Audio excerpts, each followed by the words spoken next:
Hello welcome aspirants. जैसे कि देख रहे हैं आप, एपीएसएसबी का कंट्रोवर्सी कभी ख़त्म ही नहीं होता है। एपीएसएसबी के साथ कंट्रोवर्सी तब से शुरू हुआ है जब से एपीएसएसबी बोर्ड की स्थापना की गई है।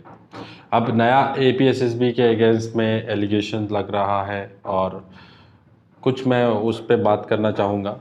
जैसे कि कुछ क्लैरिफिकेशन आप लोगों को, बहुत लोगों को पता नहीं होगा, तो मैं उन लोगों को बता दूँ और आगे एपीएसएसबी की क्या गलती है वो भी मैं बताना चाहूँगा। तो सबसे पहले चीज़ है कि 25 मार्च में, कुछ पहले कंट्रोवर्सी की बात कर लेता हूँ। 25 मार्च में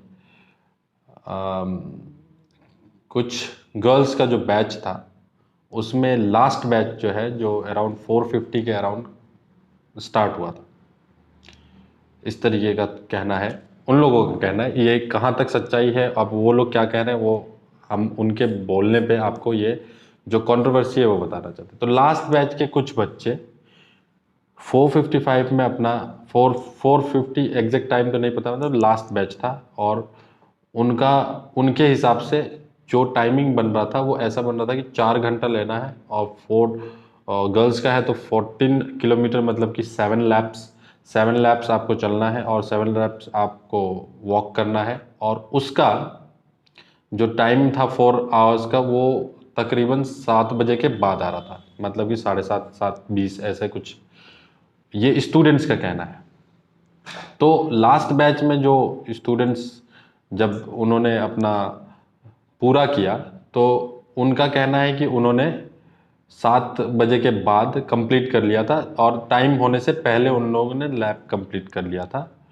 और वो जाकर जो कंसर्न अथॉरिटी है, जो मैनेजिंग अथॉरिटी है वहाँ की, जो एपीएसएसबी के फिजिकल एफिशिएंसी टेस्ट को जो करा रहे थे, उनका जाके वहाँ पे कंफर्म करने के लिए कि हमारा क्या टाइम हुआ है या हमारा जो भी है, उनको एडमिट कार्ड पे कंप्लीटेड का मोहर लगाना होता है, या जो भी कुछ है, एक फॉर्मेलिटीज़ पूरा करना होता है, तो वो करने गए वहाँ पे। तो पता चला कि जो कंसर्न अथॉरिटी है वो चली गई है। तो एग्ज़ाम, मतलब स्टूडेंट, आखिरी स्टूडेंट निकलने से पहले कंसर्न अथॉरिटी चली गई थी वहाँ से। ये स्टूडेंट्स का एलिगेशन है। तो अब वो चाह रहे हैं कि अब, और उसके बाद फिर ये कहना है कि अब उनको डिस्क्वालीफाई कर दिया गया है कि उनको 6 बजे से पहले पहुंचना था, मतलब कि उनका टाइमिंग जो है वो दिखा रहा है कि 6 या 6:55 ऐसे में वो डिस्क्वालीफाई हो गए, मतलब उतना तक चले और डिस्क्वालीफाई हो गए। तो कहने का मतलब है कि 7 बजे के बाद कोई रिकॉर्डिंग किया ही नहीं गया, और उसको, उन स्टूडेंट्स को डिस्क्वालीफाई कर दिया गया है। अब ये कहाँ तक सच्चाई है ये तो अब बच्चे जाने और वो जाने, दोनों आपस में समझेंगे। ये है अभी तक की कहानी जो आज प्रोटेस्ट हो रहा था। दूसरी चीज़ मैं कहना चाहूँगा, जो बोर्ड ने डेट चेंज किया था, ये कहाँ तक अब बोर्ड की गलती बोलेंगे, कहाँ तक स्टूडेंट की गलती बोलेंगे, वो नहीं जान सकता।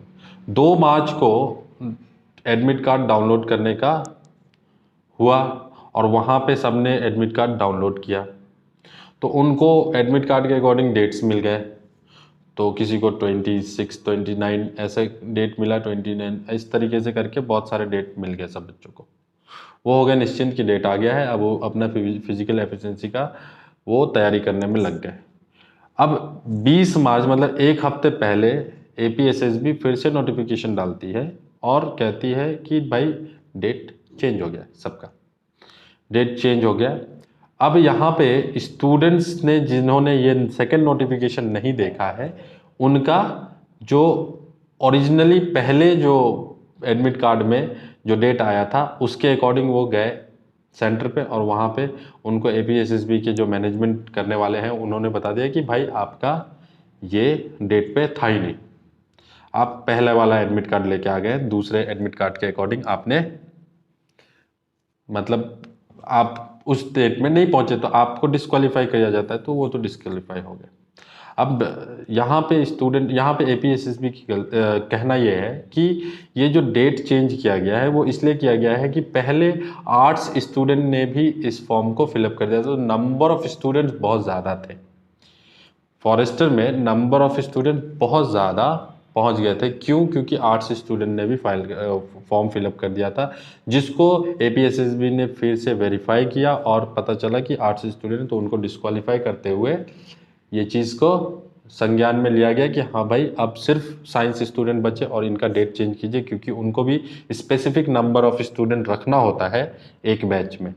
अगर अगर आर्ट्स के भी बच्चे होते तो वो उतना बच्चा नहीं रख पाते, क्योंकि डिस्क्वालीफाई कर दिया तो उतने बच्चे तो चले गए। तो डेट उन्होंने क्या किया कि चेंज किया, जिसमें और बाकी सिर्फ साइंस के बच्चे जो साइंस बैकग्राउंड से हैं उनको रखा गया और उनके अकॉर्डिंग डेटशीट फिर से आई और यहाँ तक कहानी पहुंची कि फिजिकल टेस्ट चले। एक हफ्ते पहले ये करना बोर्ड को भी सोचना चाहिए। एक हफ्ते पहले ये करना बोर्ड को सोचना चाहिए। गलती स्टूडेंट्स की भी है कि वो बोर्ड के नोटिफिकेशन को नहीं देखते हैं, बार बार नहीं देखते हैं, लेकिन इतना फ्लक्चुएशन बोर्ड को भी नहीं करना चाहिए। ये बहुत बड़ी गलती है बोर्ड की भी। जितनी गलती, क्योंकि ये पॉसिबल नहीं होता एक हफ्ते पहले आप नोटिफिकेशन डालेंगे और कुछ बच्चे एकदम निश्चिंत हो जाते हैं, वो बिल्कुल देखते ही नहीं है कुछ न्यूज़। बहुत बच्चे ऐसे होते हैं जो न्यूज़पेपर भी नहीं पढ़ते हैं। बहुत बच्चे ये भी ऐसे भी नहीं होते कि जो वेबसाइट पे डेली जाके देखे। और किसको पड़ी रहती है? एक नॉर्मल इंसान वो हर घड़ी बोर्ड के पेपर को, बोर्ड के नोटिफिकेशन को नहीं देखते रहेगा। कुछ जो स्टूडेंट्स हैं जो जो बहुत ज़्यादा ही डेडिकेटेड है वो देखते हैं, और ज़्यादा डेडिकेटेड इन द सेंस, ज़्यादा डेडिकेटेड इन द सेंस कि उनको हमेशा ही बोर्ड के मतलब क्या पोस्ट निकला ये नहीं निकला, ये क्या हो रहा है, वो ही स्टूडेंट उसको देखेंगे। बाकी हर दिन पॉसिबल नहीं होता ये चीज़ देखना, और बहुत स्टूडेंट न्यूज़पेपर नहीं पढ़ते। अब किसकी गलती आप कहेंगे? स्टूडेंट ने, जिन्होंने न्यूज़पेपर नहीं पढ़ा या बोर्ड को रिविजिट नहीं करा, वेबसाइट को रिविजिट नहीं किया, उनका ही गलती है या बोर्ड की गलती है? खैर, ये विचार बोर्ड करेगा, हम इस पर सिर्फ अपनी राय दे सकते हैं। तो मेरा ये कहना है कि बोर्ड को भी ये समझना चाहिए कि बार बार आप डेट शीट चेंज करना ठीक बात नहीं है। आप एक तो आपने 2019 में ये फॉर्म निकाला, 2019, 20, 21, बच्चा बहुत दिन वेट करता है।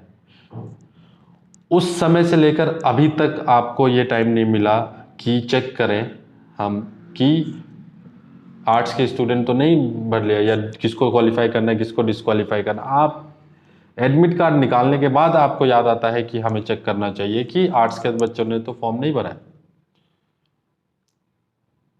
तो ये चीज़ बोर्ड की गलती है।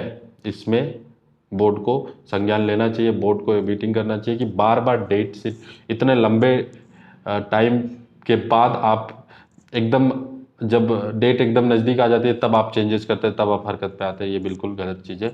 बच्चों का लाइफ बर्बाद होता है इससे।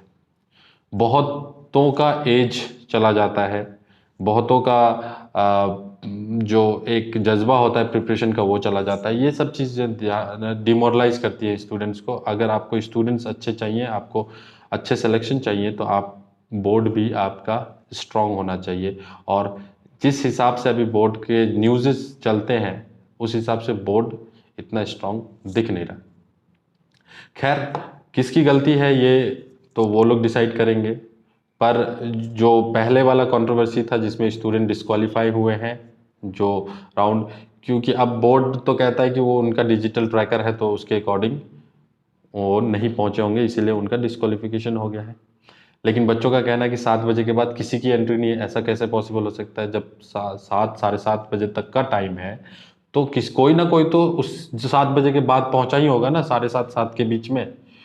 तो उसका तो ट्रैकिंग होना चाहिए था। 7 बजे से पहले का ट्रैकिंग है, उसके बाद का ट्रैकिंग कोई नहीं है। और जैसे कि लास्ट जब बच्चे गए तो वहाँ पे कंसर्न अथॉरिटी नहीं थी। ये भी जवाबदेही बोर्ड की बनती है, क्योंकि वो होना चाहिए। जब तक कि एक एक बच्चा वहाँ से नहीं निकल जाता तब तक बोर्ड को ये ध्यान रखना चाहिए था कि वहाँ पे कंसर्न अथॉरिटी रहने चाहिए। खैर, ये स्टूडेंट और बोर्ड की बात है। मेरे को आपको इतना बताना था। और कुछ क्लैरिफिकेशन, कुछ स्टूडेंट्स ने, कुछ एस्पिरेंट्स ने मेरे से ये पूछा था कि ऐसा हुआ है क्या रियली। तो ये हुआ है, और जो भी आपको, मुझे जहाँ तक पता चला है मैं आपको बता दिया। और अब आप जो डिस्क्वालीफाई हुए हैं वो तो बोर्ड के ऊपर डिपेंड करता है। उन बोर्ड अगर उनको फिर से लेती है तो ठीक है, नहीं लेती है तो आपको अपने आप को समझाना पड़ेगा। तो आज के लिए इतना ही, मिलते हैं नेक्स्ट वीडियो में। Thank you.